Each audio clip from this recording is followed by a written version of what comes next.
नमस्कार दोस्तों, आप सभी का स्वागत है एक और नए वीडियो में। पिछली वीडियो में इससे पहले वाले जितने भी सवाल थे हम लोग कर चुके थे। इस वीडियो में हम लोग 18/1/2017 एनटीपीसी का सवाल करेंगे, जो कि सभी परीक्षाओं के लिए महत्वपूर्ण है।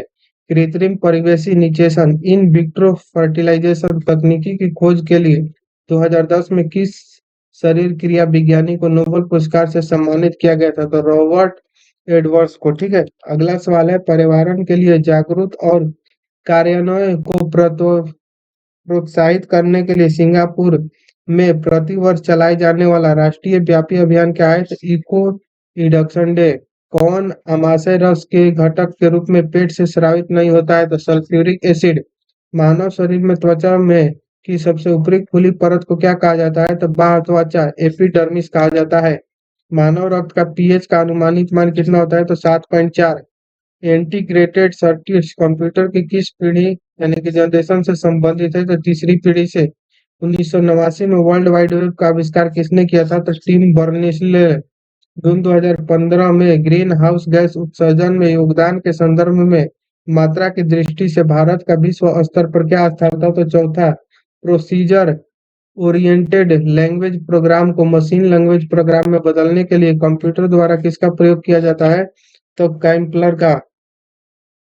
यूएनएफसीसी किस नाम का संक्षिप्त रूप है? तो United nation framework convention on climate change.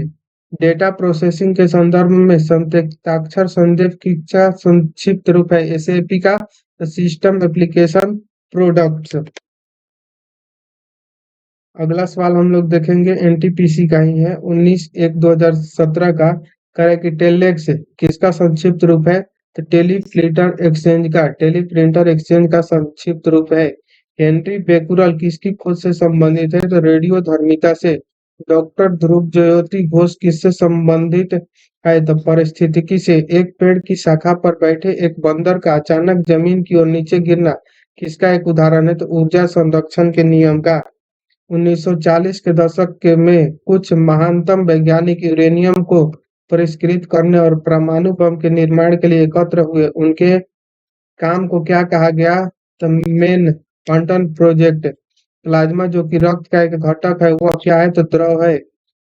राइनोस्कोप किसकी जांच करने के एक उपकरण है? तो नाक। लिंकस किसका एक उदाहरण है? तो ऑपरेटिंग सिस्टम का। कौन सा एसिड सिरके का प्राथमिक घटक है? एसिटिक। भारतीय वन्य जीव संस्थान स्थित है देहरादून में। रेडियो के लिए मानक विंडो कीबोर्ड्स की शॉर्टकट कुंजी संयोजकता क्या है? तो control plus shift plus Z. विश्व पर्यावरण दिवस 2016 की थीम क्या थी? तो वन्य जीवों का अवैध व्यापार के लिए पूर्ण असहनीयता। भारत में कपास की फसल मुख्य रूप से किसमें उगाई जाती है? तो काली मिट्टी में। रेलवे एनटीपीसी मुख्य परीक्षा 19/1/2017 का सवाल है। करें कि सूचना प्रौद्योगिकी के संदर्भ में नई उपयोगी जानकारी प्राप्त करने के लिए पहले से मौजूद बड़े डेटाबेस की जांच की प्रक्रिया को क्या कहा जाता है? तो माइनिंग। टिंडल प्रभाव प्रकाश के किससे संबंधित है? तो प्रकीर्णन से। किसी विद्युत सर्किट के दो बिंदुओं को मध्य एक इकाई आवेश के स्थानांतरण में हुआ कार्य क्या कहलाता है? तो विभवांतर कहलाता है। अगला सवाल है, जिस रासायनिक अभिक्रिया से ऊष्मा निकलती है उसे कौन सा अभिक्रिया कहा जाता है? तो ऊष्माक्षेपी। भोजन नली के दीवारों के संकुचन और प्रसरण को कहा जाता है क्रमाकुंचन गति। प्रकाश ऊर्जा से पानी के अणु को विखंडन की प्रक्रिया को क्या कहा जाता है? तो प्रकाश अपघटन। सिलिकॉन आमतौर पर प्रयुक्त होने वाला क्या है? तो अर्धचालक। जैव मंडल अंतरिक्ष या आरक्षित क्षेत्र का सबसे सही विवरण है सतत विकास के अध्ययन स्थल। कंप्यूटर में वर्कबुक आमतौर पर किससे संबंधित होता है? तो एमएस एक्सेल से। कोई व्यक्ति कंप्यूटर साक्षर कहलाता है यदि वह सक्षम हो केवल आवश्यक एप्लीकेशन को चलाने में। एमएस वर्ड के टेक्स्ट डॉक्यूमेंट को संपादित करते समय कॉपी और पेस्ट करने के लिए क्रमशः कौन सी संयोजन कुंजियां प्रयुक्त होती है? तो control C control V. Control C से कॉपी, कंट्रोल वी से पेस्ट। ओजोन के अणु में ऑक्सीजन के कितने परमाणु होते हैं? तो 3। अगला सवाल है, आरआरबी एनटीपीसी 19/1/2017 का आकर समुद्री जीव के स्वास्थ्य का निर्धारण करने हेतु किसे मापा जाता है? तो घुलनशील ऑक्सीजन का। किस गैस को एस्ट्रोजन गैस के रूप में भी जाना जाता है? जिनोन।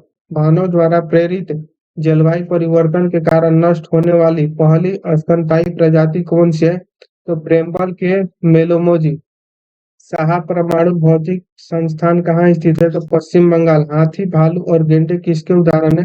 तो स्तनपायी का। रासायनिक हथियारों को निषेध करने वाले संगठन ओपीसीडब्ल्यू का मुख्यालय कहाँ है? तो नीदरलैंड में। 1 टेराबाइट में कितने गीगाबाइट होते हैं? तो 1024, यानी कि एक टीबी में कितने गीगाबाइट यानी कि जीबी होता है? तो एक टीबी में 1024 जीबी होता है। कंप्यूटर के क्षेत्र में बीटेक से क्या तात्पर्य है? तो बाइनरी डिजिट। अगला सवाल है एएलपी सीबीटी 1 एग्जाम का, इसको भी अगले वीडियो में करेंगे। तो मिलते हैं नेक्स्ट वीडियो में, तब तक के लिए जय हिंद, थैंक यू।